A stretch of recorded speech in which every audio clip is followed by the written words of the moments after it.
setiap salahku. Kau jagalah, lindungilah, cintailah aku. La ilaha illallah, la ilaha illallah, la ilaha illallah, la ilaha illallah, la ilaha illallah, la ilaha illallah, la ilaha illallah, la ilaha illallah.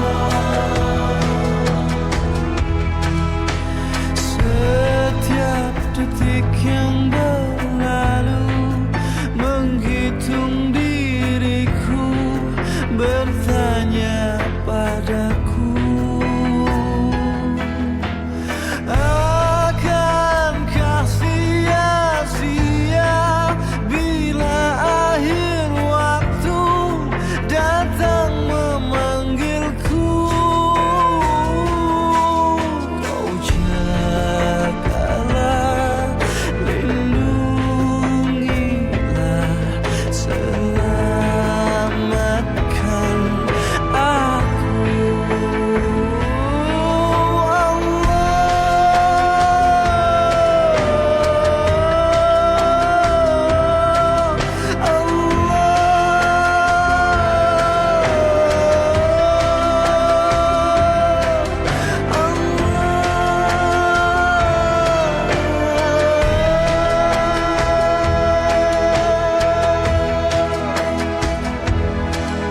Kau jagalah, lindungilah, selamatkan aku.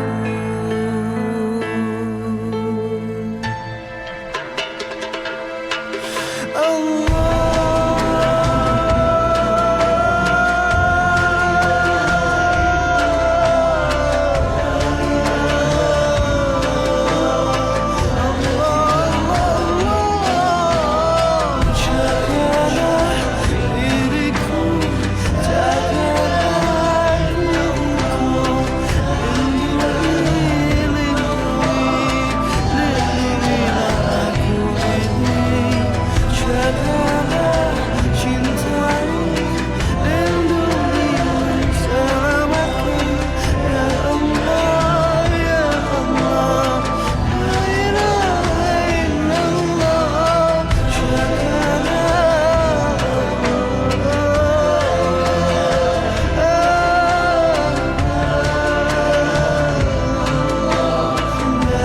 ilaha illallah.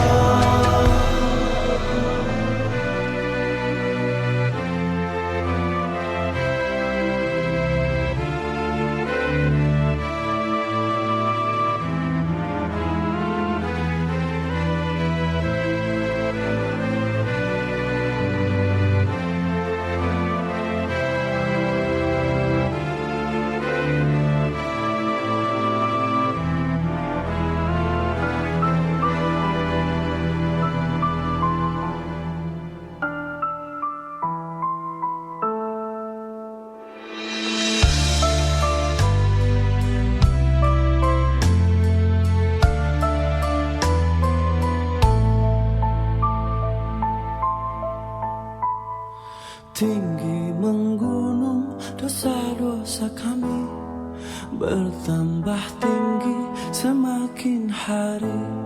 Berjuta kesalahan, berlapis kesombongan, selalu saja datang menghampiri. Langkah yang rapuh, jiwa yang lemah, segala salah adalah milik kita. Segala puji hanya bagimu, lautan ampunan kasih sayangmu. Engkau yang pemurah, engkau yang pemaaf, hanya padamu hati ini berharap.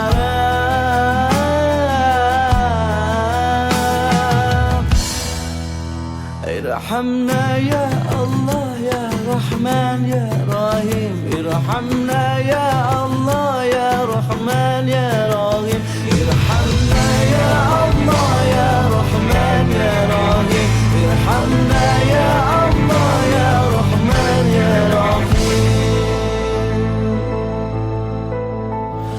kasihanilah kami ampunilah kami selamatkanlah kami.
Teranglah hidup dengan rahmat-Nya, kan diberikan segala ampunan untuk tiap diri dengan bertaubatan.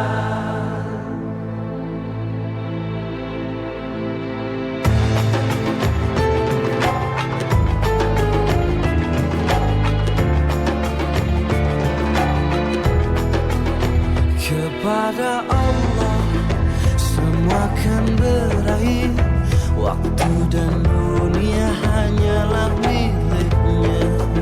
Suka dan duka bagai nyanyian yang mengiringi setiap langkah kita.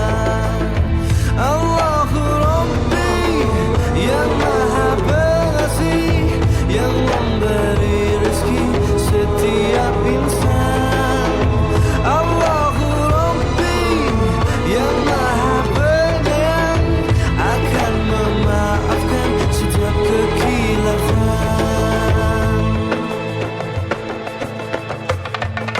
Gelapkan hilang cahayamu menerawang, mendung berlayar angin yang menghantarkan.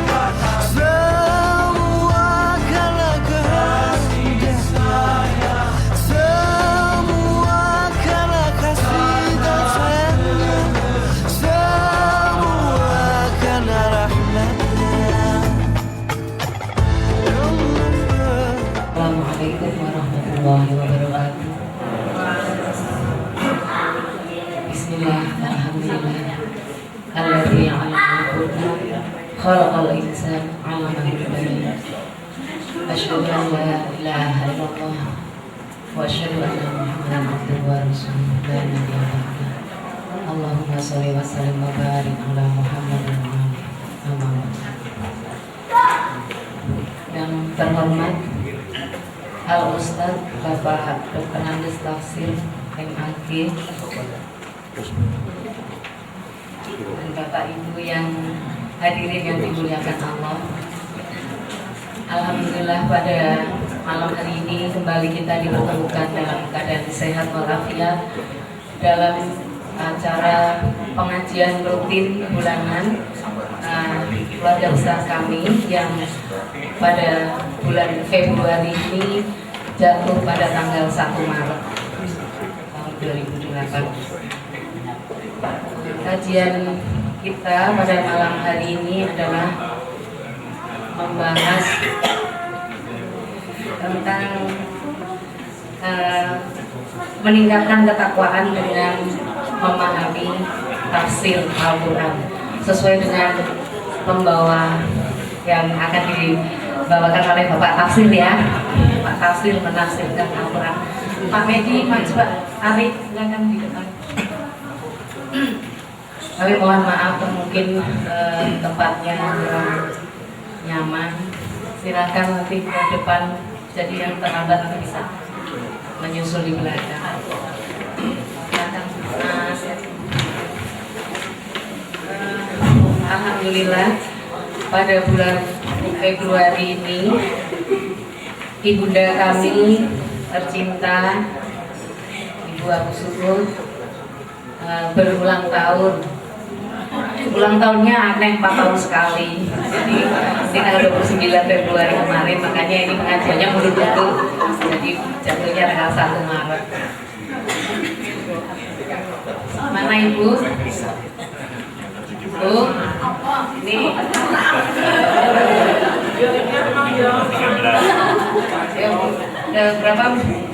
berapa Pak? 11 tahun. Kakaknya ini kakaknya ada.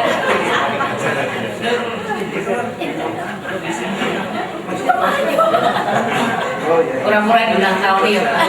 Dari dulu ulang tahun kami nggak pernah diulang tahun ini. 4 tahun sekali lagi. Ya alhamdulillah karena berkat galaknya beliau, cerewetnya beliau, ya dan ngamuannya inilah kami jadi hari ini dari 3 jadi 6 jadi 9 mau jadi 10 ya alhamdulillah. Semoga amal beliau dalam mendidik anak, meladeni suami dan membina rumah tangga ini mendapat balasan dari Allah Subhanahu wa Ta'ala. Dan kami nanti mohon doa dari Bapak Tafsir. Sebagaimana pada bulan Juli yang lalu ulang tahun bapak saya, kami anak-anaknya mempersembahkan sedikit hadiah untuk bapak. Sekarang ibu yang 4 tahun sekali ini, kalau bapak saya ulang tahunnya setahun 2 kali. Jadi katanya mbak saya itu 31 Januari, tapi KTP-nya 27 Juli. Jadi yang bapak 2 tahun, yang ini 4 tahun sekali. Saya tahun 2 kali. Ya, nah ini sayang sekali adik saya, satu-satunya laki-laki ini tidak bisa datang karena ada kegiatan seminar di Jakarta. Jadi keluarga kami ini tinggal kami berenang. Ini mohon waktu sebentar Bapak Tafsir dan Bapak Ibu untuk sekedar menunjukkan rasa sayang kami yang jelas tidak bisa terbalas, rasa sayang Ibu pada kami. Jadi kami mohon waktu untuk mempersembahkan 2 buah lagu yang akan diiringi oleh satu-satunya cucu perempuan, yang 2 laki-laki dan yang paling langsing. Tepuk tangan buat Alin. Ya. Kami mencoba ini karena penyanyi amatiran ya pun, nanti kalau mungkin ada yang suaranya jadi suara 1, 2, 3, 4 itu mungkin karena mic-nya yang jelek.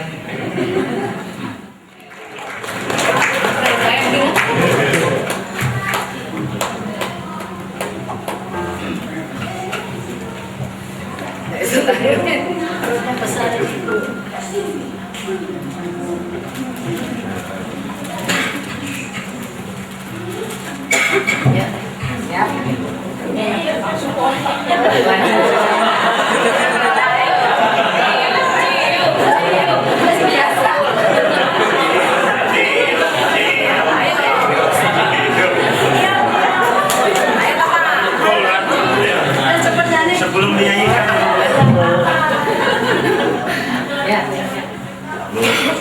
ditunda di rumah.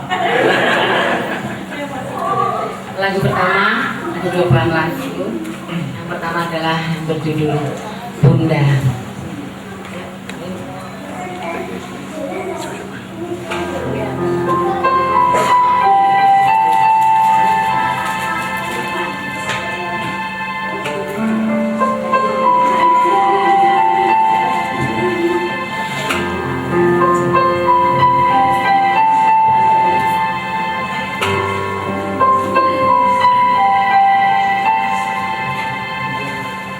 Buka album biru penuh debu dan usang. Ku pandangi semua gambar diri kecil bersih belum ternoda. Pikirku pun melayang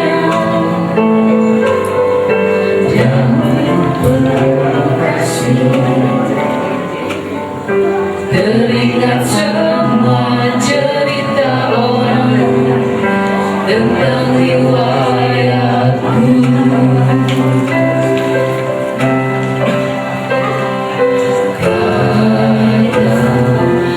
Mereka diriku selalu dimanja.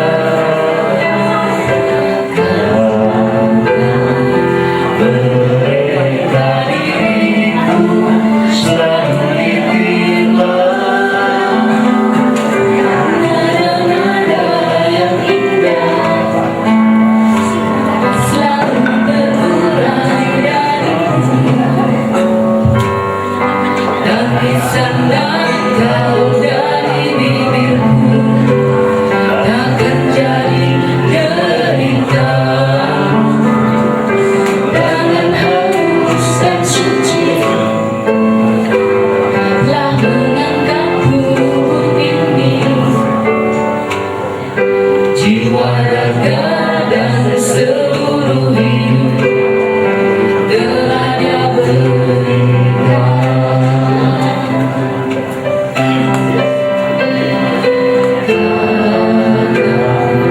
Mereka diriku selalu dimanja. Mereka diriku selalu diterima. Oh Bunda, ada dan tiada diriku dan selalu ada di dalam hatiku.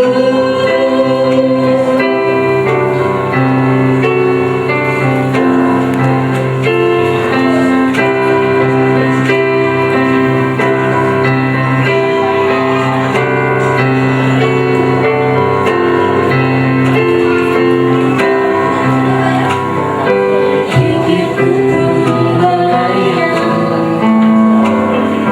dahulu berkasih, teringat semua cerita orang tentang riwayatku.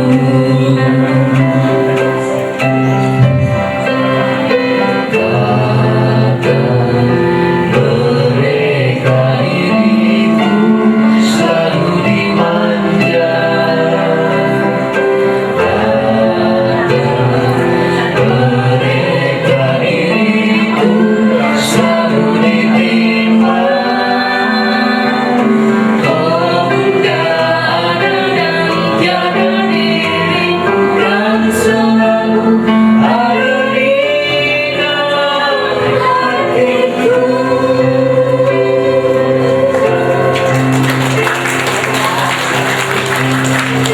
Satu lagi boleh ya Pak? Lagu dari Opik. Ini latihannya 3 hari 3 malam. Lagu dari Opik, judulnya Sapu Rindu, untuk semua ibu-ibu yang ada di sini. Ya bapak-bapak tentu punya ibu juga ya. Kita doakan ibu-ibu kita semua.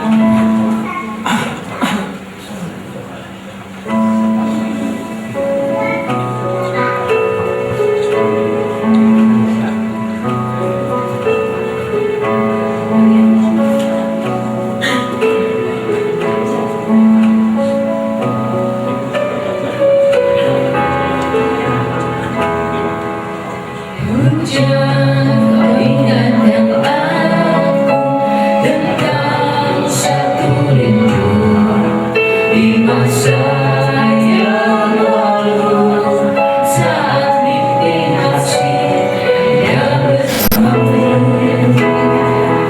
Terbayang suatu wajah penuh cinta, penuh kasih. Terbayang suatu wajah penuh dengan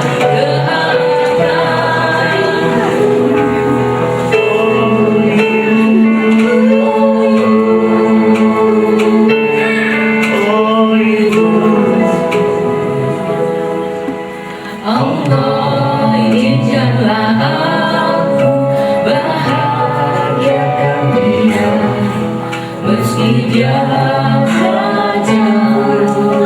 Biarkanlah aku berarti untuk dirinya. Oh ibu, oh ibu, oh ibu, oh ibu. Terbayang satu wajah penuh cinta, penuh kasih. Terbayang satu wajah penuh dengan kehangatan. Terbayang satu wajah penuh cinta, penuh kasih. Terbayang satu wajah penuh dengan kehangatan. Oh ibu, oh ibu, oh ibu, oh ibu.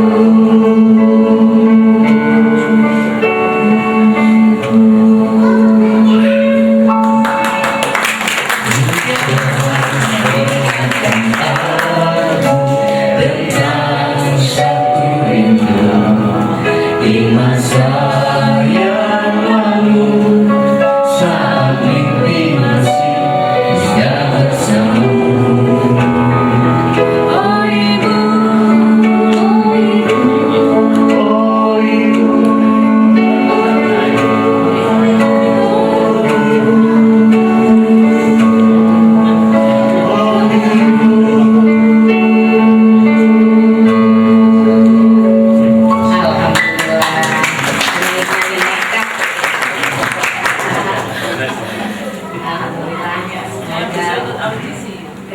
Ya mau ikut Mama Mia.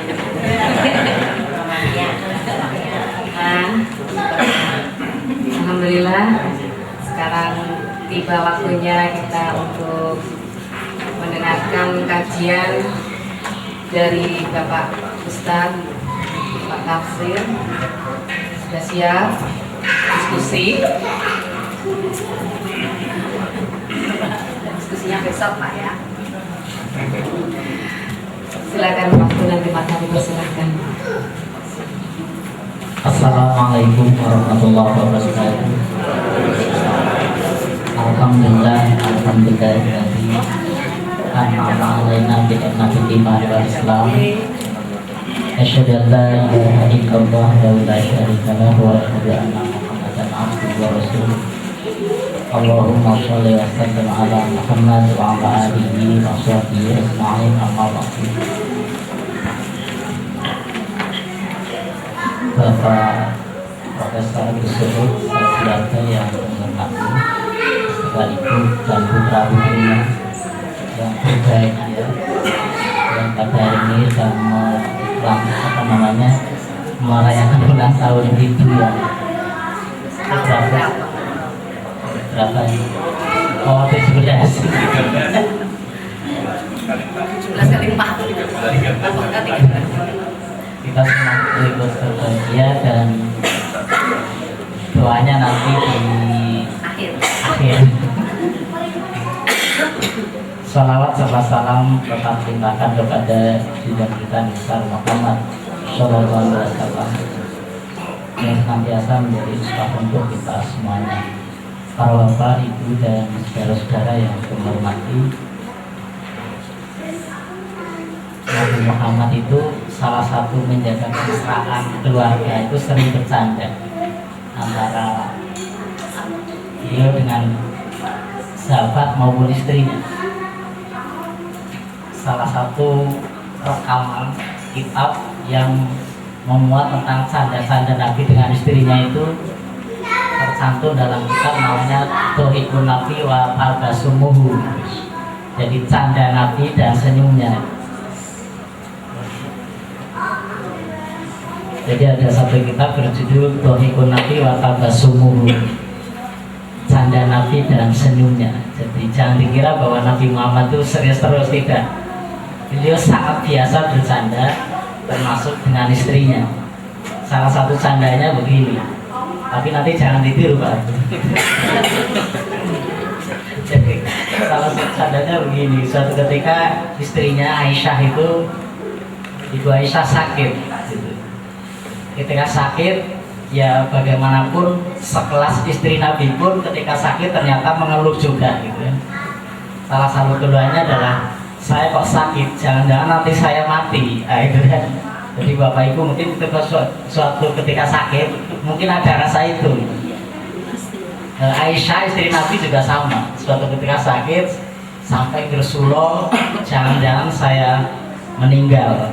Nah, ketika Rasulullah itu Nabi mendengar, ketika jangan-jangan saya mati, kemudian Nabi Muhammad mendengar, maka dia tidak jawab dengan serius tapi malah melayani dengan canda. Bukannya kamu senang kalau kamu mati duluan, itu kan. jadi itu Nabi jawabnya gitu. Bukannya kamu senang kalau kamu meninggal duluan, karena kalau kamu meninggal duluan, saya bisa memakamkan kamu, saya bisa mengkafani kamu, saya bisa menyolati kamu, dan saya bisa memandikan kamu. Nah itu kan, itu berarti mengandung itu 6 bulan ya. Pada bulan ke-7 lahir gitu ya. Makanya di Jawa itu kan walaupun tahu nanti lahir pada bulan 10 tapi nggak ada upacara nyongoni, yang ada adalah mitoni. Karena menurut Quran hamil memang 6 bulan, pada bulan ke-7 lahir. Nah, itu artinya batas minimalnya. Makanya orang Jawa pintar, tidak ada nyongoni, yang ada adalah mitoni. Nah, kalau nyongoni nanti khawatir belum diselamatkan lahir duluan, maka lalu mitoni. Jadi sebelum bulan ke-10 sudah diselamati duluan. Makanya pada bulan ke-7, karena Al-Quran seperti itu. Jadi salatu nasyadro 30 bulan mengandung sampai menyapit hatta idza balagha syuddahu wa balagha arba'ina sanah, sehingga sampai dewasa, kemudian mencapai puncaknya menjadi manusia adalah arba'ina sanah ketika umur 40 tahun. Nah itu kan, jadi manusia mencapai titik menjadi manusia yang sebenarnya adalah 40 tahun. Tidak binti tapi bin, karena darah itu mengalir dari bapak. Jadi itu guyonan tentang ibu, sehingga ibu begitu istimewanya, sehingga sampai surat Al-Fatihah juga sebutannya adalah umur kita, bukan abul kita. Jadi sebutan Al-Fatihah juga umur kita. Imam Syafi'i membuat kitab berjudul gitu kan, umur kitab Al-Um. Umi itu ibu dalam bahasa Arab, itu akar katanya sama dengan umat. Umi, umat. Artinya umat sebenarnya tergantung kepada umi, bukan oleh bapak. Karena memang dalam konsep Quran, ibu adalah pendidik manusia pertama. Ibu adalah pendidik manusia pertama.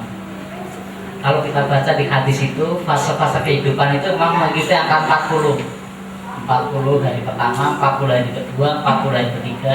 Nanti begitu sampai menjadi manusia juga angka 40 tahun.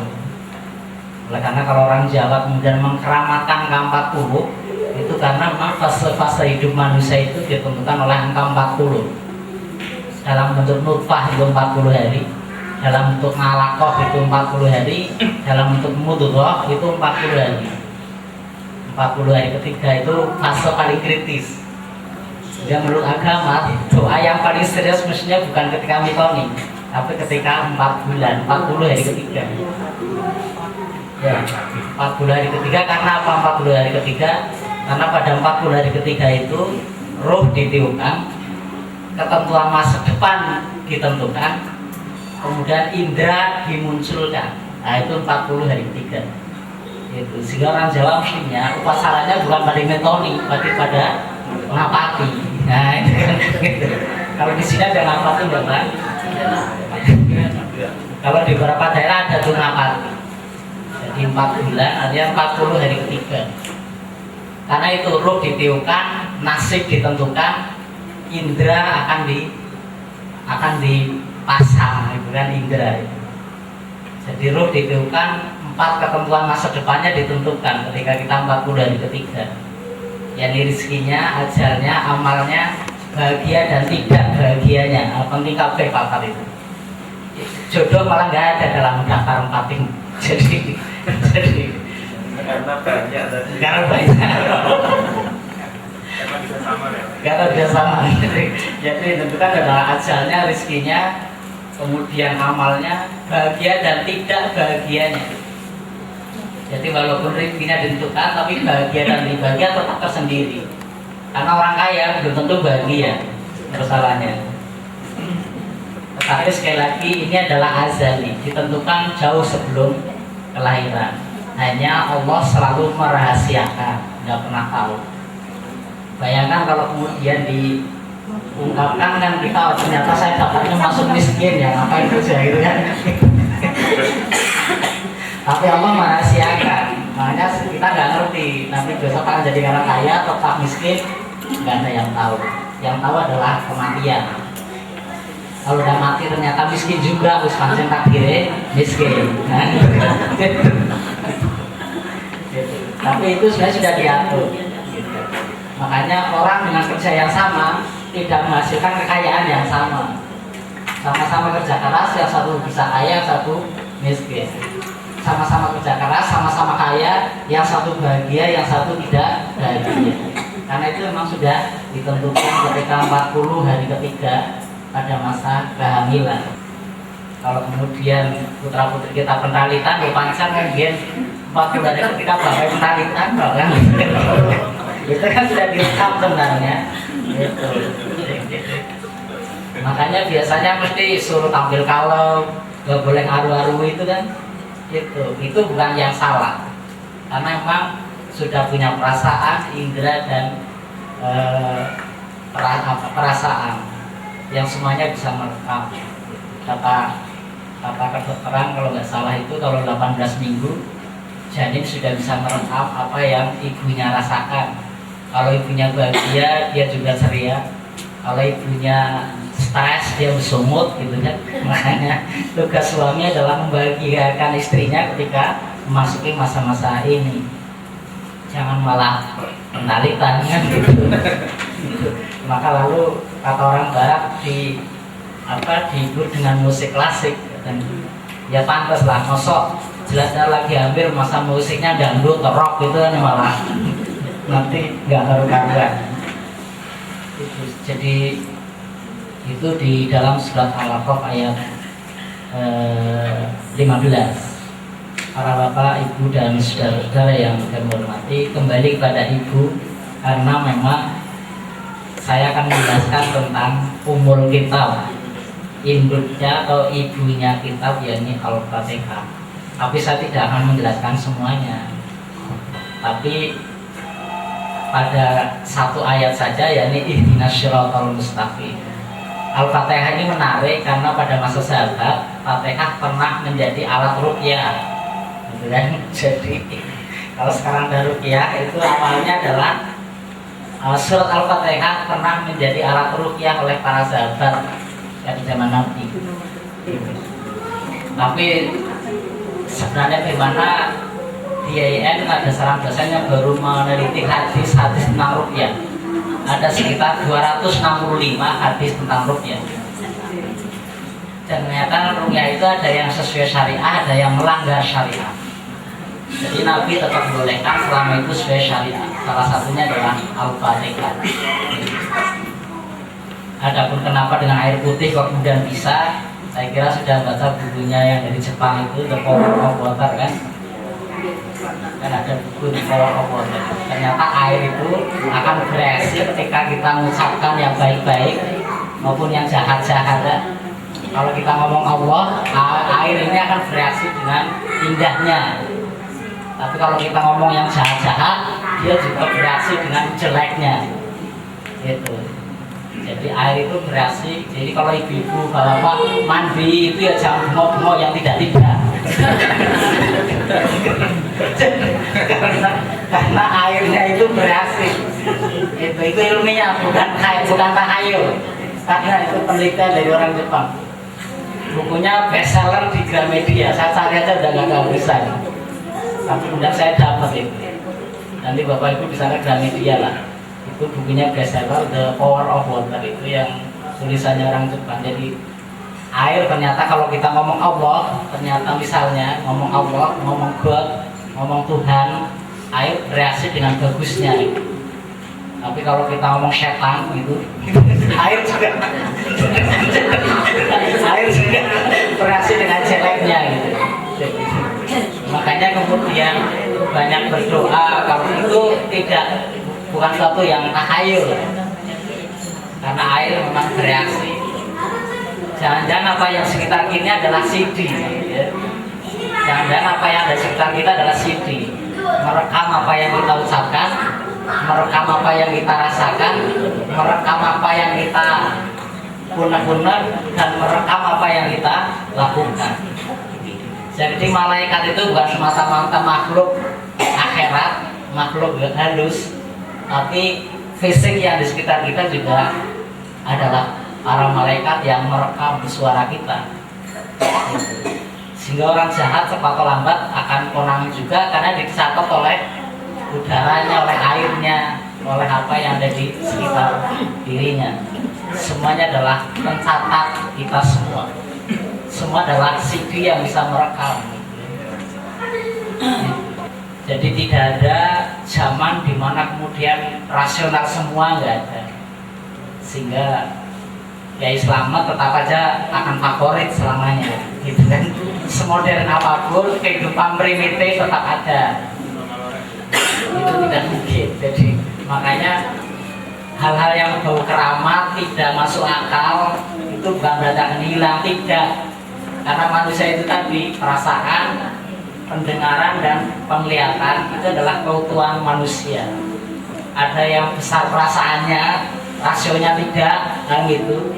Sehingga ya rebutan apem, rebutan tumpeng, rebutan bukan untuk dimakan tapi untuk dikeramatkan. Semodern apapun tempat keramat bukannya akan sepi, enggak. Dia tetap akan ramai. Walaupun semodern apapun. Kiai-kiai sudah bengok-bengok, musyrik haram-haram, ya tetap saja itu favorit lagi, kan? Karena memang tinggal sejauh mana besar kecilnya antara rasio, perasaan, dan juga bagaimana dia memahami agama. Itu yang kedua, hidayatul khawas. Tapi sekali lagi Allah sering menganggap kita sering tidak bersyukur terhadap indera-indera yang kita miliki. Ya mari kita koreksi diri, kenapa Allah selalu menyebut qalilan ma tashkurun. Sedikit sekali di antara kamu yang bersyukur terhadap pemberian Allah berbentuk indera itu. Bayangkan si Pino Jazila itu sampai operasi berapa kali, Pak? 8 kali belum apa-apa. Wajahnya masih wah gak karu-karuan gitu.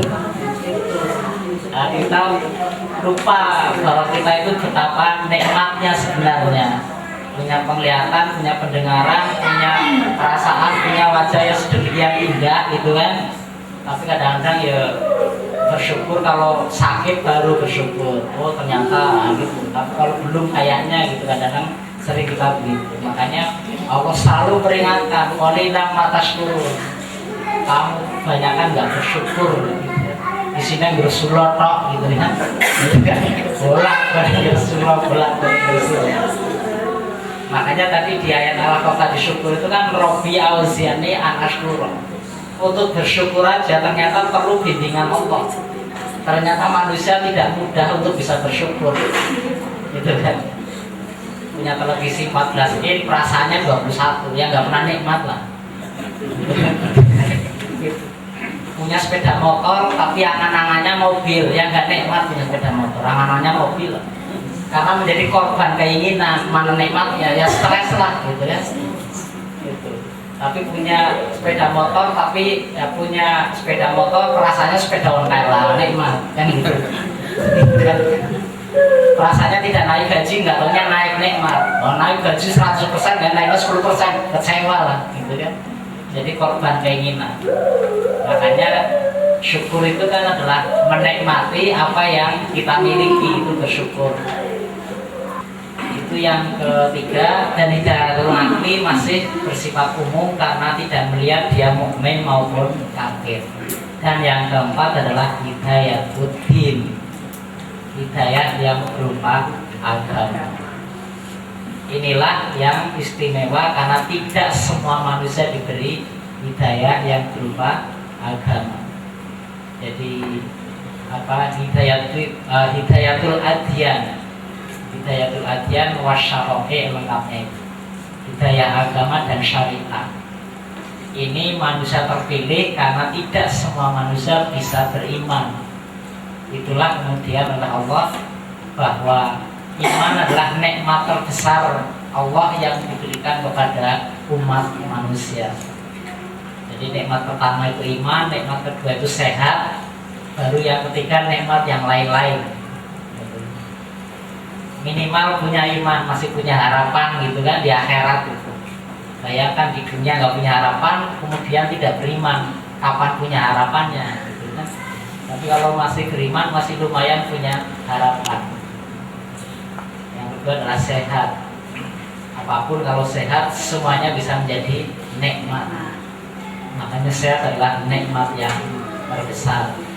Berbahagialah Ibu Abu Suud yang sampai hari ini tetap sehat. Nah, mudah-mudahan ke depan tetap sehat. Karena itu adalah nikmat yang terbesar, sehat dan iman. Karena tidak mudah untuk menjaga iman. Jangan dikira kita ngaji gini tetap bisa iman terus, tidak, nggak usah sombong. Iman itu sewaktu itu bisa dicabut. Itu. Siapa yang nyangka Ibu Lia Aminuddin mau murtad? Kan nggak ada yang nyangka itu kan. Padahal dia aktivis majelis taklim, gitu. Lia Eden, gitu kan. Malah membuat madhab baru, God's Kingdom, gitu kan. Tahta kerajaan Tuhan. Itu kan menarik itu, bagaimana seorang yang tadinya orang taat beribadah, aktivis majelis taklim, kemudian justru masuk ke dunia perennialis. Dia menjadi seorang perennialis. Dia semua agama itu benar dan dia ikut kebenaran itu dalam setiap agama. Sehingga dia tidak lagi menggunakan salah satu nama agama. Sehingga dia jilbabnya dilepas malah menjadi titisan malaikat Jibril gitu kan. Sehingga lalu konflik dengan masjid di sebelahnya itu kan. Karena dia mengaku Jibril, maka masjid sebelahnya mengkonter biar masa sekitar jangan ikut alirannya Ibu Lia, maka mengadakan pengajian tabligh akbar dengan tema Jibril palsu itu kan kasusnya itu. Jibril palsu. Lah Ibu Lia kan tetap pede, tidak pantang mundur. Maka dia membuat pelebaran. Isinya apa? Sebagai malaikat Jibril saya akan mencabut nyawa panitia tabligh akbar. Kan itu kasusnya. Dan ramai, kemudian ditangkap polisi itu, Pak. Jadi itu sebenarnya. Jadi saya akan mencabut nyawa panitia tabligh akbar. Maka terus ramai, kemudian dievakuasi lah, tangkap polisi, diadili. Apa kemudian dia tobat? Enggak, dia tetap ada pahamnya. Kemudian juru bicaranya itu namanya Abdurrahman. Itu alumni Gontor itu. Alumni Gontor lagi Rahman itu. Jadi kelasnya Gontor gue iso murtad lah. Apalagi kelasnya jamaah pengajian sing kadang ngaji kadang orang.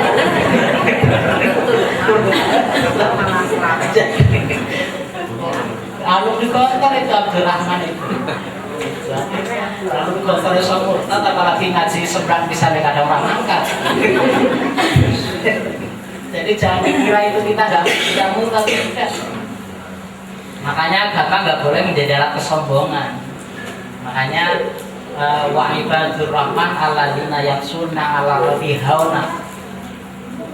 Jadi wa idza khatabahumul jahiluna qalu salama walladzina yabituna li rabbihim sujada wa qiyama. Kan itu.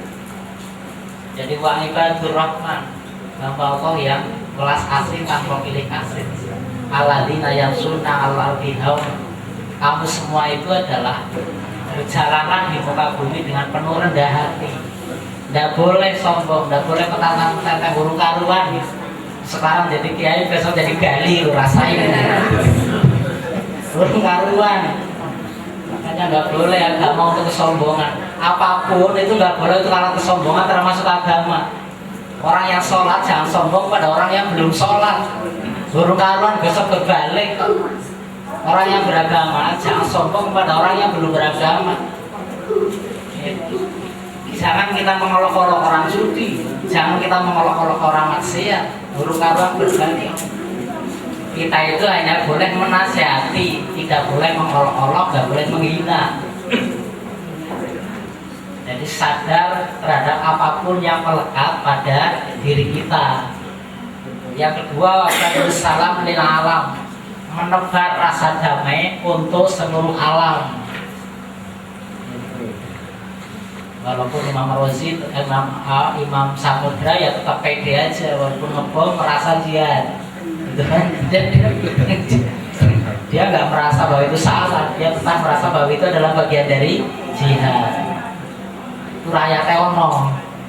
Jadi ada ayat yang bisa dipelintir untuk melegitimasi perilaku teror.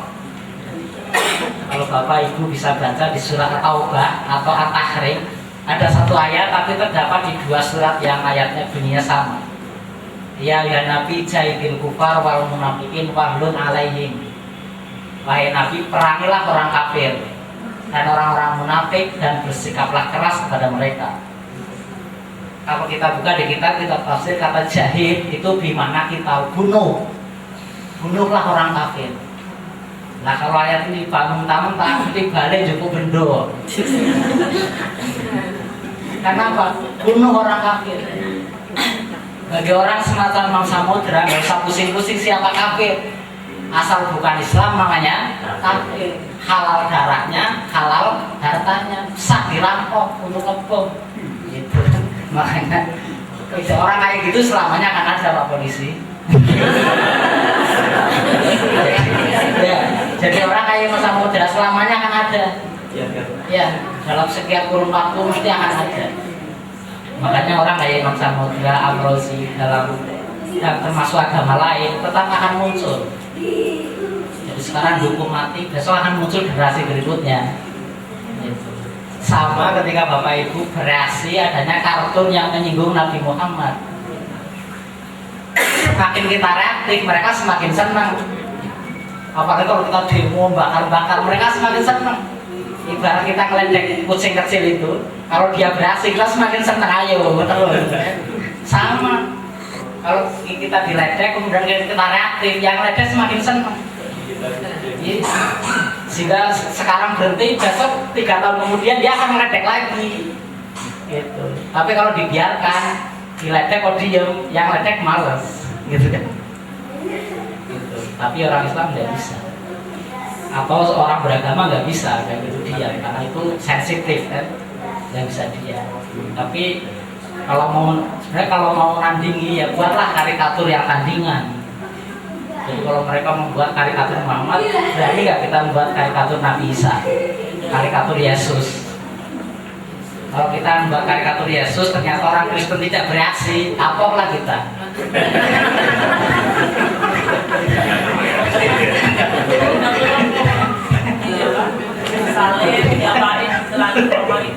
kapoklah kita. Kapoklah kita. Dan kalau kita disinggung sedikit kita bakar gedung demo gitu kan, giliran orang lecet diem aja, kan kapok kita itu. Kan ada buku Da Vinci Code gitu ya, mungkin Bapak itu udah baca Da Vinci Code. Itu kan bagaimana buku yang menelanjangi tentang hubungan antara Maria dan Yesus gitu kan. Itu bukunya beredar luas di Gramedia banyak. Da Vinci Code isinya kan menelanjangi Yesus dan Maria yang di situ benar-benar saling berhubungan suami istri. Jadi saya nggak bisa bayangin ini kalau yang diginikan Islam mungkin mesti bakar ini buku kan. Tapi buku itu beredar bebas itu di toko-toko itu. Aku tak pikir sebenarnya mereka dewasa atau acuh-acuh gitu. Orang Islam reaktif atau kritis sebenarnya kan. Tapi sekali lagi itu yang receh akan semakin senang. Itu karena itu bersyukurlah karena mudah-mudahan kita bagian dari orang yang memperoleh hidayah agama. Sekali lagi itu adalah nikmat terbesar yang diberikan Allah pada umat manusia. Maka perlu disyukuri, perlu dijaga dan perlu ditingkatkan. Karena itu setiap Jumat kita diingatkan ittaqullah gitu kan. Ittaqullah karena memang ketakwaan bisa naik turun, keimanan bisa naik turun. Bapak dan Ibu yang kami hormati, itulah yang barangkali dapat kami sampaikan. Jam 9 mungkin kita dilanjutkan dengan tanya jawab. Mungkin bisa saya jawab, tidak ya menjadi bahan untuk belajar lagi. Terima kasih, kurang lebihnya mohon maaf. Mudah-mudahan bermanfaat. Nasrullah. Assalamualaikum warahmatullahi wabarakatuh. Karena saya nggak pakai tulisan, jadi lupa. Pertama, bid'ah. Tidak mudah untuk memahami apa itu bid'ah. Jadi kalau bid'ah ukurannya tek, agama menjadi sempit dan sulit. Karena kalau agama ukurannya tek Islam itu Quran dan hadis. Kalau itu menjadi ukuran syarat tek, wah susah kita itu jalan. Nanti semuanya menjadi bid'ah.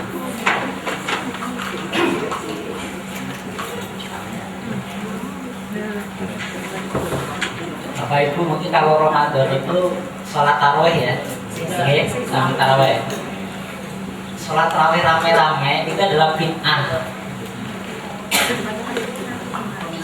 Jadi sholat tarawih rame-rame bulan Ramadan jamaah itu bid'ah. Dan itu yang mengatakan itu bid'ah nggak tahu-tahu sahabat Umar sendiri.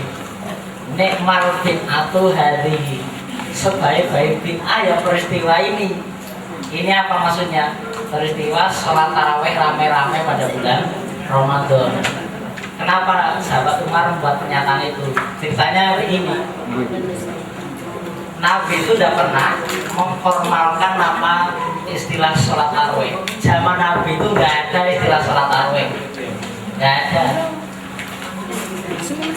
Jadi istilahnya kan nanti buka di kitab Sahih Bukhari lah. Sahih Bukhari tentang bagaimana Nabi Muhammad mengisi hari-hari pada bulan Ramadan. Jadi begitu masuk ke bulan Ramadan maka Nabi keluar rumah sampai ke masjid kemudian sholat. Nabi nggak pernah menyebut itu sholatnya sholat apa. Nabi nggak pernah menyebut berapa rakaat beliau sholat, nggak ada itu. Bahkan Nabi juga tidak ngajak-ajak. Begitu masuk Ramadan beliau sampai masjid sholat, menghabiskan malam, namanya qiyamul lail. Jadi menghabiskan malam. Kalau kita jam 10 serampung ya bukan qiyamul lail lah. Nabi itu qiyamul lail, menghabiskan malam. Dan dalam menghabiskan malam itu beliau sholat. Tidak pernah menyebut sholatnya namanya apa, rakaatnya berapa, tidak ada. Jadi baik yang 23 maupun 11 itu nggak ada itu info dari Nabi. Ya. Yang 11 itu bukan dari Nabi Muhammad, dari Ibu Aisyah, istrinya. Nabi sendiri tidak pernah informasi. Jadi kalau nanti di akhirat ternyata sebelah salah, yang tahu jawab Ibu Aisyah. Ya. Sekali lagi itu bukan dari Nabi, dari Siti Aisyah. Sehingga Nabi kalau Ramadan ke masjid sholat tanpa memberi nama, tanpa memberitahu berapa rakaat. Kemudian hari kedua Nabi datang lagi. Kemudian karena Nabi itu sholat, lalu terjadi perbincangan di masyarakat. Lalu hari kedua tambah banyak yang makmum karena ingin bareng-bareng Nabi menghabiskan malam pada malam Ramadan. Hari ketiga juga sama, jamaah semakin banyak ingin menghabiskan malam bersama Nabi pada bulan Ramadan, pada malam Ramadan. Tapi malam keempat Nabi sudah tidak datang ke masjid lagi, berhenti Nabi pada malam keempat. Jadi kalau Bapak masih bertahan 10 hari, bukan itu. Nabi itu berhenti pada malam keempat, sudah tidak ke masjid lagi. Kemudian umat rotok-rotok ke pintu, jemput beliau. Kanjeng Nabi kok boten tindak masjid malih kados kala wingi. Nabi tetap bertahan di masjid, di rumah. Nabi tetap bertahan dan tidak mau ke masjid. Baru ketika jamaah subuh, Nabi mengadakan press release lalu. Nabi mengumpulkan sahabat mengadakan press release. Jadi saya mau menjelaskan kenapa tadi malam saya tidak ke masjid lagi. Yang jawab, ane qad khasyitu an tafradu alaikum. Saya khawatirin dianggap wajib bagi kamu. Ini bukan wajib. Makanya saya nggak ke masjid lagi. Setelah itu Nabi nggak pernah ke masjid lagi. Kecuali nanti 10 hari terakhir itu bukan untuk tarawih, untuk iktikaf. Jadi kalau saudara ingin niru Nabi, jangan sholat tarawih di masjid. Di rumah. Nah, tapi kalau niru Nabi semua, sepilah masjid. Oh, kalau nggak di masjid sampai rumah nggak pernah tarawih kok. Jadi Nabi di rumah. Jadi Nabi menjawab, ane qad khasyitu an tafradu alaikum. Saya khawatir dianggap wajib, berat. Kenapa tidak berat? Karena menghabiskan malam. Jadi Nabi itu kalau tarawih itu sepertiga malam terakhir, sepertiga malam. Kemudian dengan bacaan yang panjang-panjang. Maka lalu Nabi nggak pernah ke masjid lagi. Lah sahabat, dan ini berlangsung sampai masa pertengahan kekhalifahan sahabat Umar. Jadi sampai pertengahan kekhalifahan sahabat Umar belum ada tradisi sholat malam Ramadan. Baru pada masa pertengahan jabatan kekhalifahannya, sahabat Umar itu mengkoordinir lagi karena selama itu umat Islam menghabiskan malam sendiri-sendiri. Maka sahabat Umar lalu mengkoordinir, mengumpulkan, dibentuklah jamaah malam-malam sholat pada bulan Ramadan. Kemudian rakaatnya tidak 11 tapi kemudian 23. Itulah peristiwa rakaat 23 di situ. Kemudian mengangkat namanya Ubay bin Ka'ab untuk menjadi imam. Kenapa Ubay bin Ka'ab? Karena beliau adalah penghafal Quran paling hebat ketika itu. Jadi idealnya imam sholat tarawih itu adalah penghafal Quran. Karena 30 hari otomatis 30 juz. Kurang dekat. Nah kemudian dikoordinir oleh sahabat Umar, maka disitulah mulai ada tradisi menghabiskan malam Ramadan dengan sholat malam. Kemudian dalam sholat malam itu dilakukan dengan cara santai, dengan cara diselingi banyak istirahat. Itulah kemudian namanya tarawih. Tarawih itu artinya istirahat. Kalau dibaca di kitab Subulus Salam, di sana dikatakan ya tarawihuna fi kulli rakaatain. Jadi ya tarawihuna fi kulli rakaatain. Mereka itu mereka itu beristirahat dalam setiap 2 rakaat. Dalam kitab Subul Salam. Jadi sahabat itu kalau tarawih itu diseringi istirahat. Makanya semalam subuh. Jadi 2 rakaat, 4 rakaat istirahat. Kemudian ada yang tawaf, ada yang zikir lama gitu. Sehingga benar-benar yang mulai semalam subuh. Nah, kita jam 10 rampung kok. Ya jam 10 rampung, witir, malam tidur, malam bangun lagi pengen sholat, bingung ini ada watir lagi nggak ya? Gitu kan. Jadi persoalan. Nah, karena tradisi seperti ini tidak ada zaman Nabi, maka sahabat Umar mengatakan ni'mal bid'atu hadhihi. Inilah sebaik-baik bid'ah. Karena sekali lagi tradisi ini tidak ada pada zaman Nabi. Nah, kalau hadis mengatakan kullu bid'atin dolalah wa kullu dolalatin finnar, bahwa setiap yang bid'ah adalah sesat dan yang setiap sesat adalah neraka, kan lalu menjadi bertentangan dengan ungkapan sahabat Umar yang mengatakan ni'mal bid'atu hadhihi. Karena itu saya katakan tidak mudah untuk mengatakan suatu itu bid'ah atau bukan. Kalau ukurannya bid'ah tek, yaitu tadi koya DI dengan yang lain. RDI ukuran bid'ah adalah tek. Sehingga ngomong Bismillahirrahmanirrahim itu aja bid'ah. Karena hadisnya berbunyi Bismillah. Nah, kalau gitu caranya bisa repot. Kalau bid'ah dikatakan bahwa bid'ah berarti tradisi yang di luar Nabi lakukan. Nabi itu biasa mengambil tradisi Arab yang baik untuk diteruskan. Itu Nabi sangat biasa.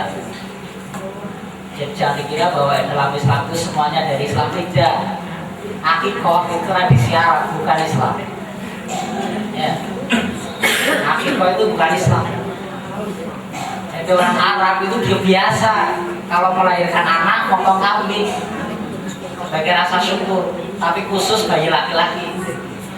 Bayi perempuan tidak, karena malah malu kalau punya bayi perempuan. Jadi kalau bayi perempuan nggak ada akikoh, itu sebelum Islam.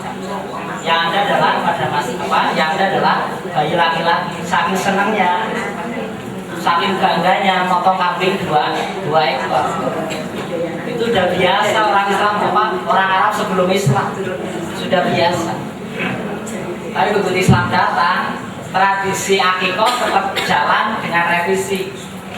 Di mana revisinya? Bayi perempuan tetap dapat akikoh, bayi laki-laki 2 tetap, tapi perempuan menjadi ada motong kambing walaupun satu.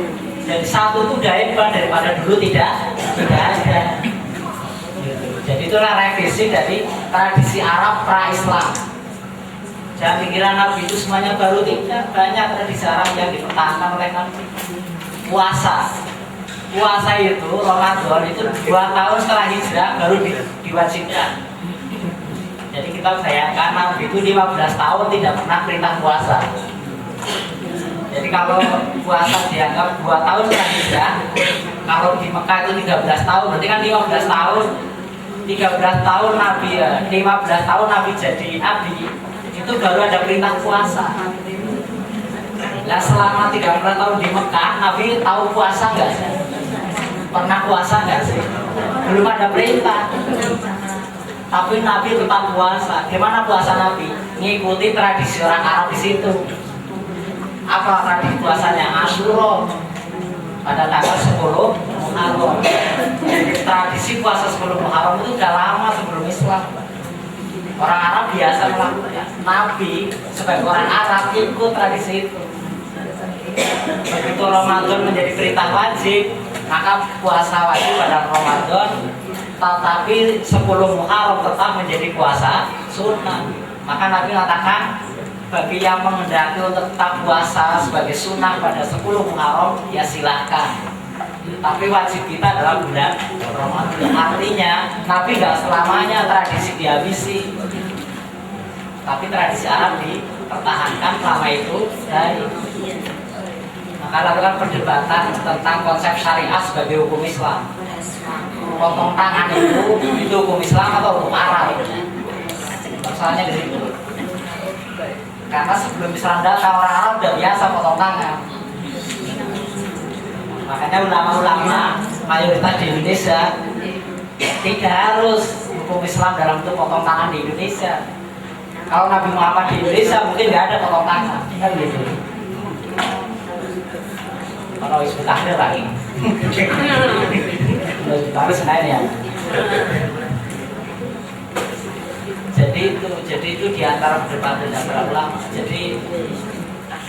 Jadi namanya tradisi berbeda dengan teks bukan berarti itu bid'ah, tidak. Ibnu Khaldun itu kan berteori manusia itu satu kesatuan ekologis gitu dengan lingkungannya.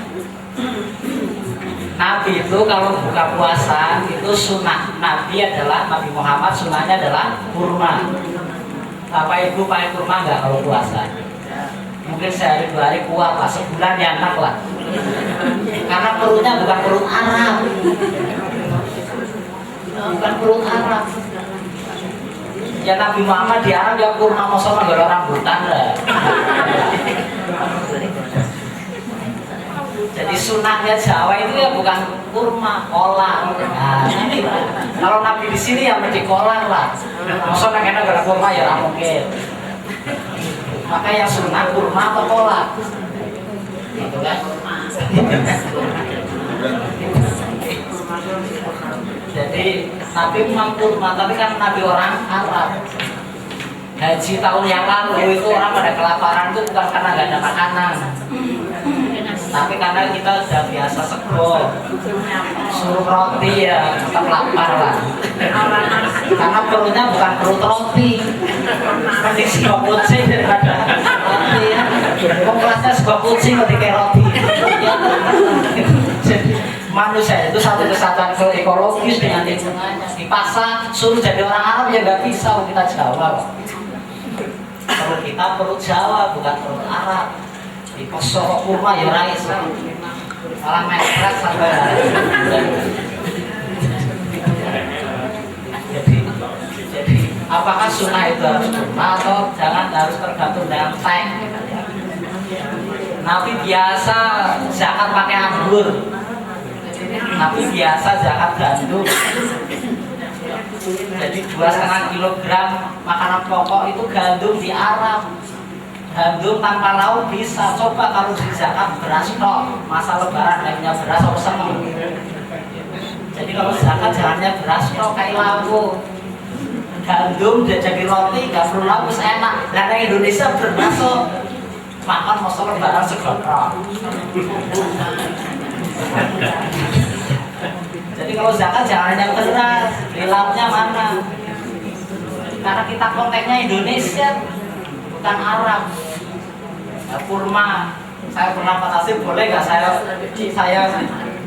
saya niru Nabi, mau zakat kurma, mau zakat anggur, boleh, cuma menyulitkan panitia, saya gitu aja.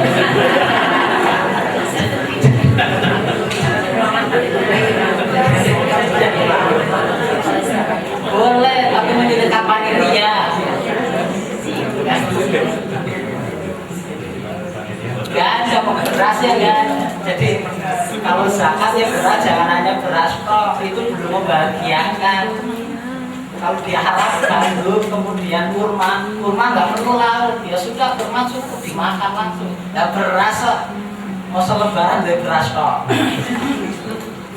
yang nggak bahagiakan. Karena 2,5 kilogram nggak lawen di. Maka saya mesti dibawa tolong jangan hanya beras toh, lauknya dipikir. Maka panitia zakat atau juga di beras toh, masuk bagi beras toh misalnya duit tiga beras toh, jadi kalau menang gue larut, jadi harus dilengkapi dengan lauk. Kita Indonesia bukan Arab. Cobalah bapak suruh pakai serban jubah, mau enggak? Ya tetap lebih mantap pakai peci, pakai baju koko Cino.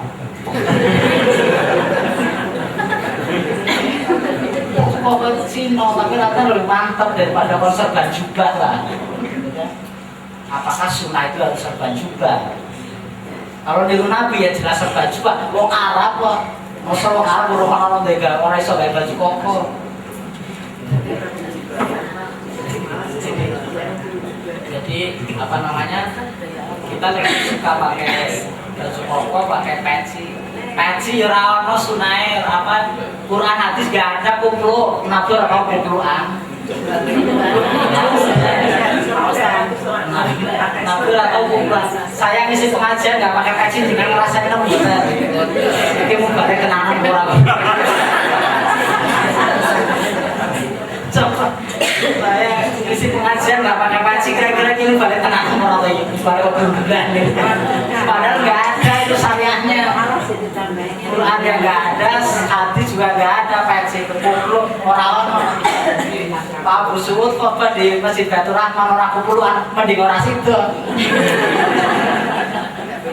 Atau mampir ke toko beli kumpul dulu, walaupun amplopnya tombol rapuh. Gitu. Jadi agama dan budaya nggak mungkin dipisah. Agama akan selalu terkait dengan budaya di mana kita hidup.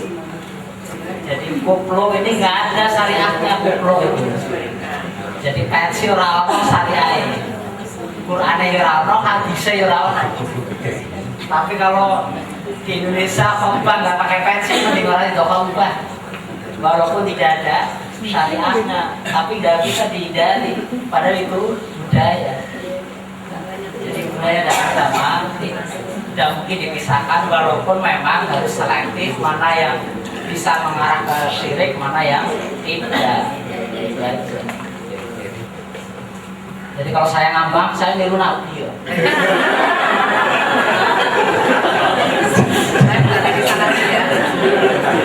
Dan dikira Nabi itu enggak, Nabi itu sangat situasional jika menghakimi orang.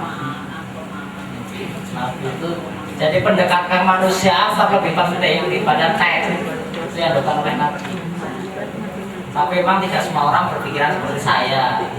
Teman-teman masuk mujahidin itu tapi mesti ngomong saya itu. Ya biarin aja orang berbeda nggak apa-apa. Karena umat Islam segmennya memang beda-beda kok. Ya bisa disamakan. Jadi kalau kita amati segmen umat Islam itu, jadi Muhammadiyah misalnya, Muhammadiyah itu adalah public service.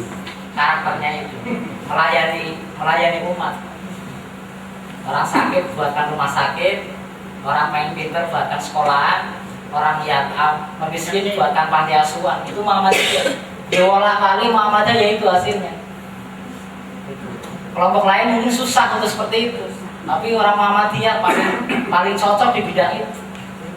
Sehingga kadang-kadang kalau disindir orang NU, orang Muhammadiyah dikirnya aja nggak bisa, dikirnya keliru, saya suka dulu sekolah.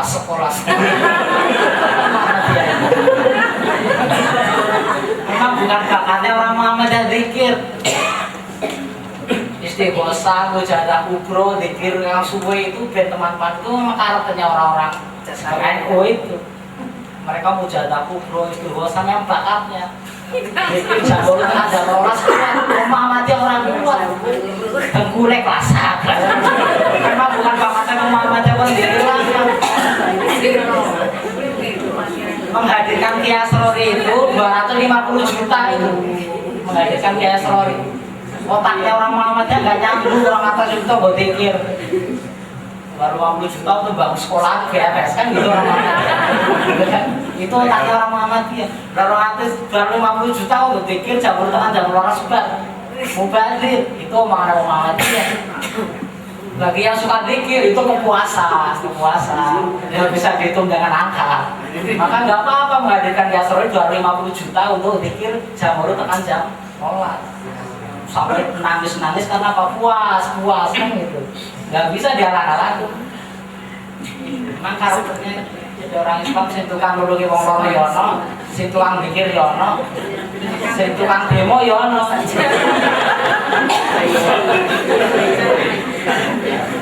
Jenengan ngajak wong Muhammadiyah, ngajak wong NU kan demo susah. kok demo kurang gawean itu zaman Muhammadiyah. Lah ngurmati sapantri wae sangen, ngurmati sekolahan banyak ya kok demo kurang gawean kok. Wong aku ya sama, ngurusi pesantren aja banyak kok demo. Kalau demo gaweane disebut takdir. Disebut takdir PKS, Majelis Mujahidin, Front Pembela Islam itu demo. Lewat sekolah nggak punya, PKU nggak punya, Pakuasa nggak punya, kalau nggak demo gawean apa?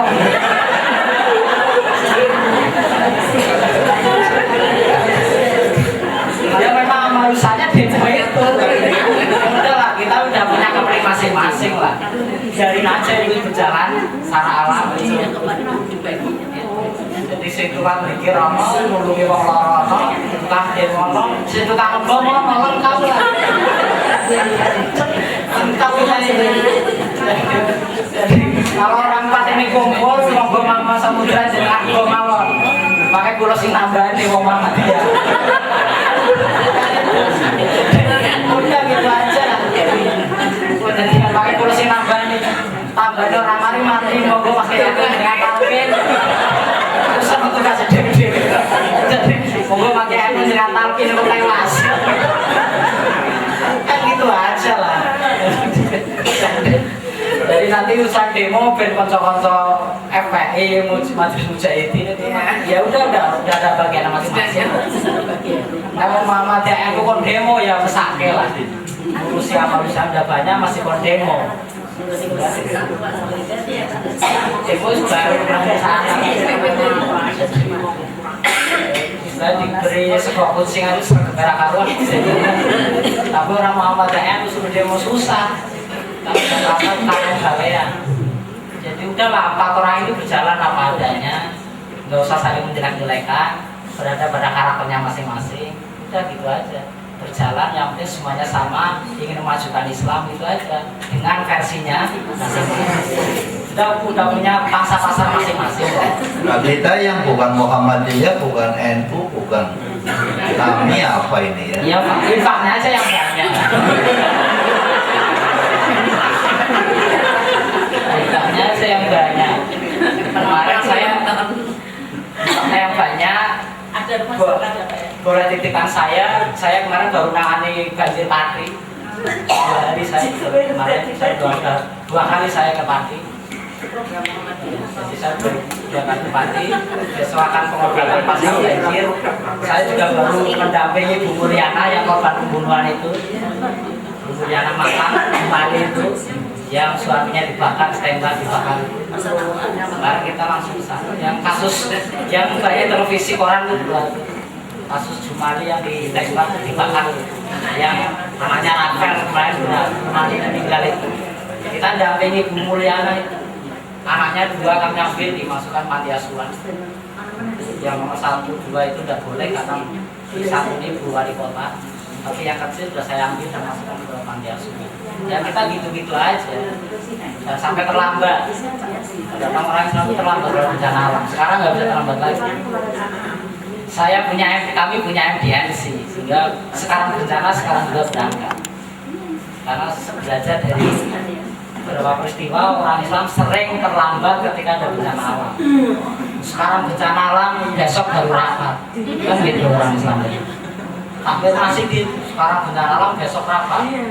Rapat Semarang Suntuk keputusannya hanya mengumpulkan pakaian bekas. Makin nempel pakaian bekas itu. Dapat pakaian bekas sedus yang ngirim 3 kol. Orang Klaten itu marah itu orang Klaten.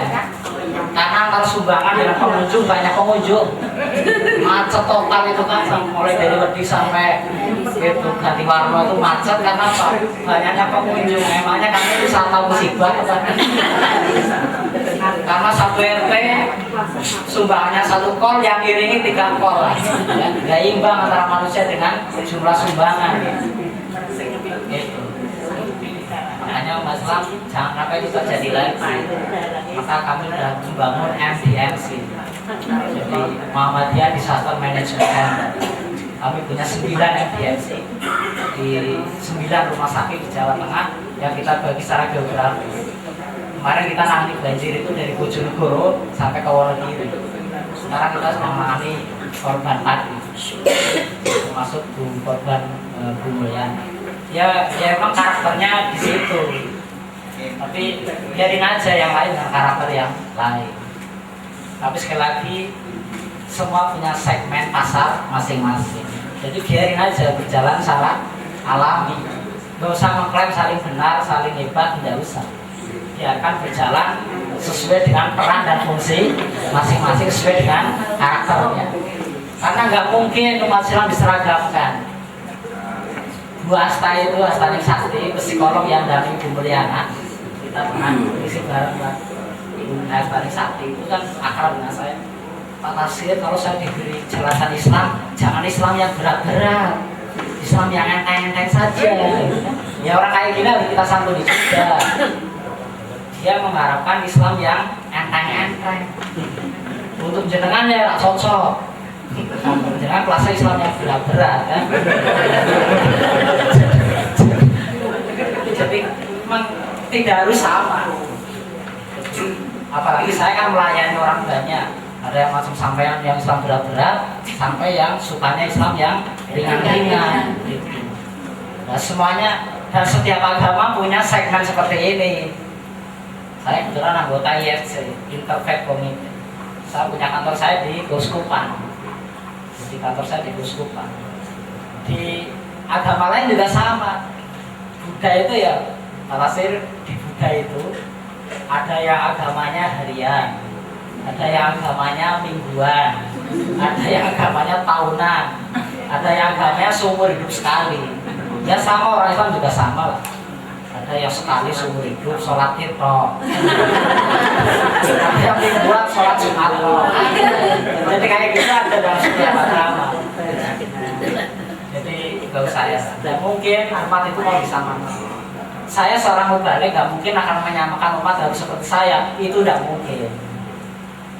Jadi kalau bahasanya bahasa cinta, namanya cinta, ungkapan cinta berlebihan itu udah biasa kan. Bapak Ibu coba SMS-nya dibaca lah yang anak kita yang remaja itu. Kan berlebihan mengagung-agungkan pacarnya kan? Ya sama. Si Ghazali ini nulis tentang Nabi Muhammad berlebihan karena apa? Saking cintanya kok. Namanya cinta mesti nggak objektif lah. Cinta mas objektif. Cinta mesti subjektif. Ya sama. Dan paling senang kalau berjanji mesti orang Muhammadiyah. Karena salah satu kitab yang mencantumkan kata Muhammadiyah ya berjanji itu.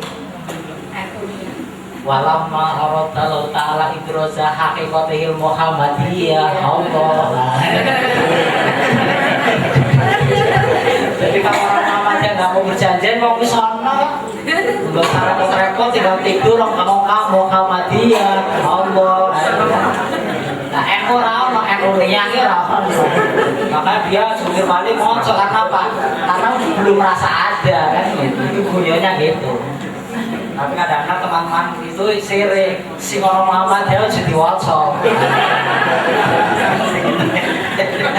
Kena joker gitu kan, dilewati lah. Sehingga ada korupsi sair.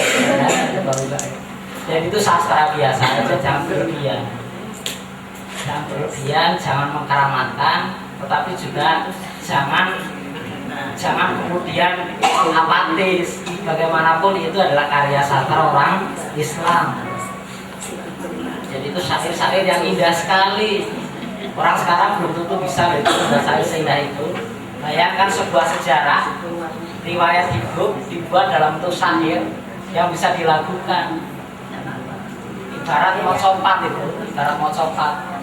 Gak sembarang orang bisa itu. Walau mau mengetahui terus Muhammadiyah. Nanti saya kedua, saya ketiga sama iramanya. Jadi 1 dengan 3 sama, 2 dengan 4 sama. Itu sampai 1 buku bayangkan. 1 buku tebalnya. Coba siapa yang bisa membuat orang sekarang susah. Makanya itu jangan dibuang, itu karya sastra. Walaupun yang musyrik yang kita tolak itu tabaruknya.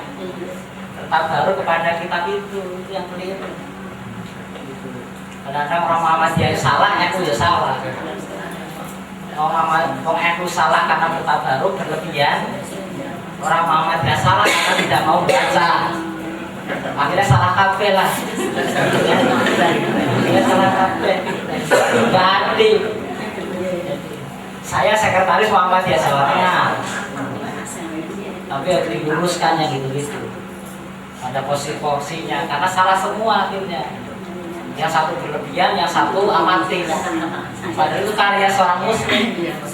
Ya kita dudukan pada posisi sebagai salah, baik manakib maupun barzanji.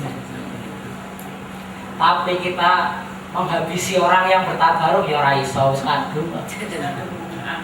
Ya udahlah, kita saling mencerahkan aja, saling mengingatkan. Siapa yang menerima itu seleksi alam. Gitu. Jadi ojo gelut. Susu berjalan cerah gelut di sini. Sama gelut, ini spend lah. Kemudian saling memberi. Nanti kan ada seleksi alam. Yang satu berhenti berjajar, yang satu sebatas mocok kan gitu jadinya. Tapi itu akan terjadi pergumulan. Tapi sekali lagi jangan saling mencemoh.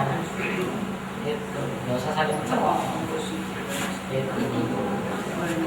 Karena itu kita dudukan pada porsinya secara proporsional.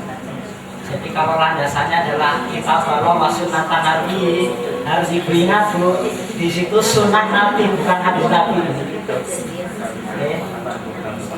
Jadi landasan kita adalah Quran dan sunnah Nabi. Beda antara sunnah dengan hadis. Hadis itu adalah ucapan perbuatan Nabi yang mampu ditulis dalam kitab-kitab hadis. Apakah ada jaminan pikiran dan perilaku Nabi semuanya bisa ditulis? Ada nilai-nilai yang bisa hidup tanpa harus ditulis. Maka menurut Pak Sudarahman sunnah itu berkembang, tidak mati sebatas teks. Hadis memang ada teksnya kitab hadis, tapi sunnah itu lebih dari sekedar hadis. Jadi yang kita ikuti itu adalah kitab Allah dan sunnah. Apa artinya sunnah? Tradisi Nabi. Dan dalam perkumpulan hukum Islam namanya sunnah itu banyak. Sunnah Nabi, sunnah sahabat, sunnah Madinah. Ketika sunnah Nabi ada, sunnah Nabi. Sunnah Nabi tidak ada, kembali sunnah sahabat. Sunnah sahabat tidak ada, sunnah Madinah. Apa artinya sunnah Madinah? Kalau orang Islam sulit memutusi hukum, dia atau orang Madinah mengamalkan Islam. Quran nggak ada, hadis Nabi nggak ada, sahabat tidak ada, kembali ke mana orang Madinah? Itu sunnah Madinah. Kenapa sunnah Madinah bukan sunnah Makkah? Karena Nabi Muhammad berhasil membangun umat itu bukan di Mekah tapi di Madinah.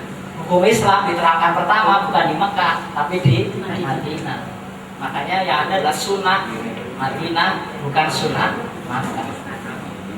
Gitu. Jadi ini perkembangannya menjadi sangat luas. Tetapi sekali lagi tentu umat Islam akan sangat berbeda-beda dalam memahami ini. Makanya jangan benci pemikiran saya. Biarkan saya seperti itu, ibu seperti itu, bapak seperti itu, silakan saja. Nanti kan kita di mahkamah ilahi kan.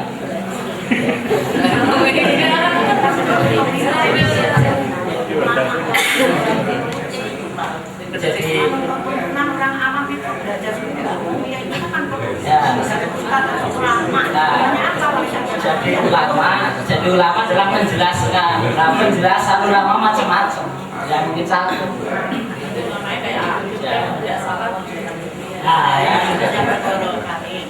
Ayo.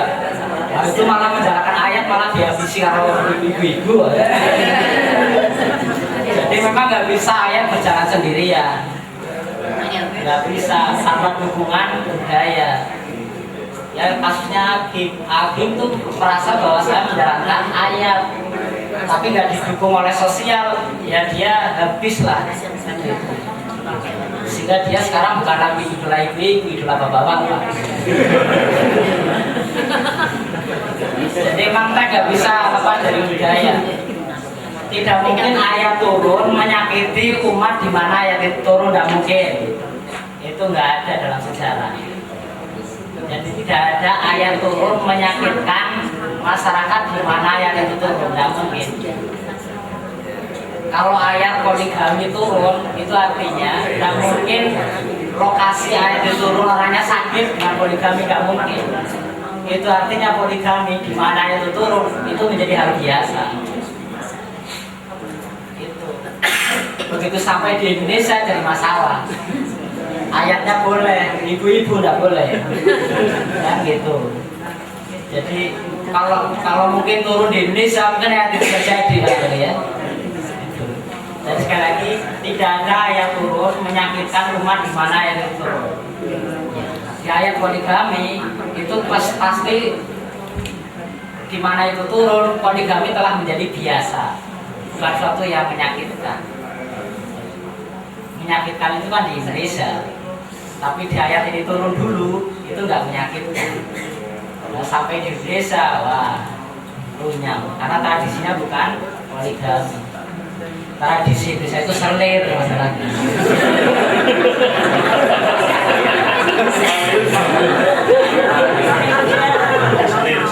Selir.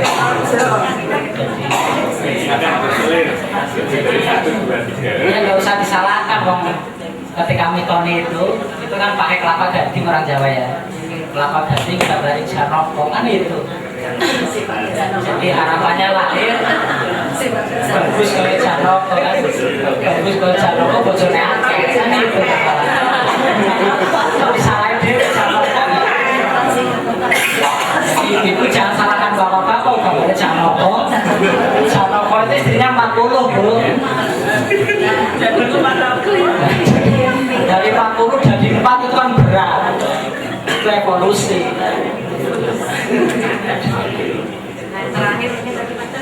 Jadi adinu yusrun. Saya itu prinsip adinu yusrun. Agama itu mudah. Itu hadis Nabi. Adinu yusrun. Agama itu mudah, tapi tidak boleh dimudahkan.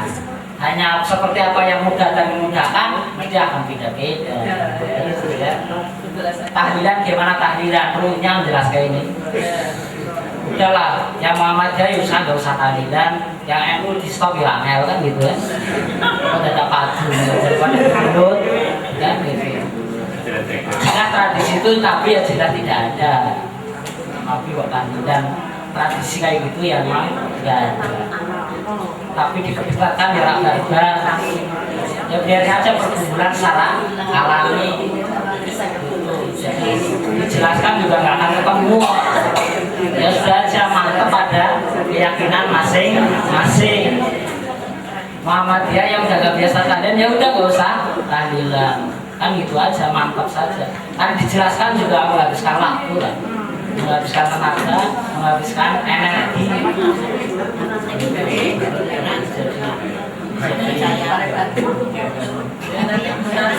Saya nggak boleh kan dong, Nabi nggak pernah kok. Nanti sama gitu jadi. Aja umat.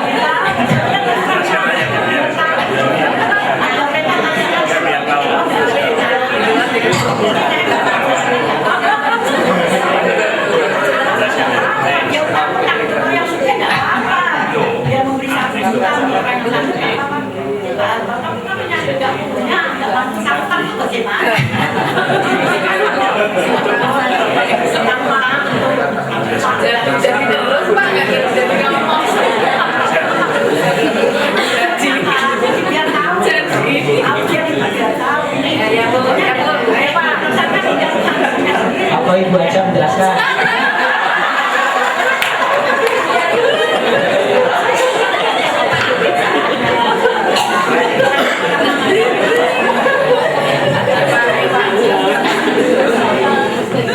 Tahlilan itu kan, tahlil itu dari kata halala yuhalilu tahlilan. Halala yuhalilu tahlilan artinya mengucapkan la ilaha illallah. Kami itu awalnya dari hadis Nabi, lakinu mautakum la ilaha illallah. Talkinlah kematianmu dengan ucapan la ilaha illallah. Itu talkin itu adalah membimbing.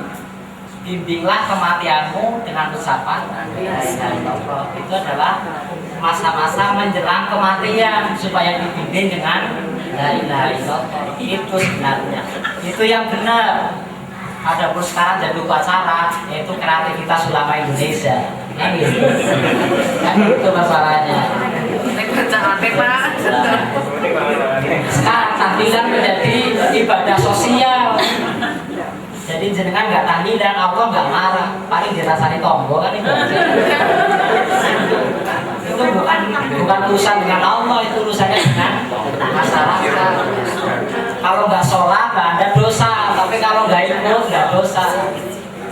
Paling dirasani tombol. Kita siap dirasani tombol ya orang sampai bukan gitu aja, enteng aja lah.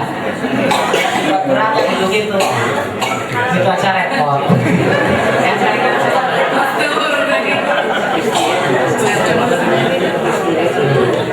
Satu lagi, tadi ada bapak yang Ayo Pak, yang tegas Pak.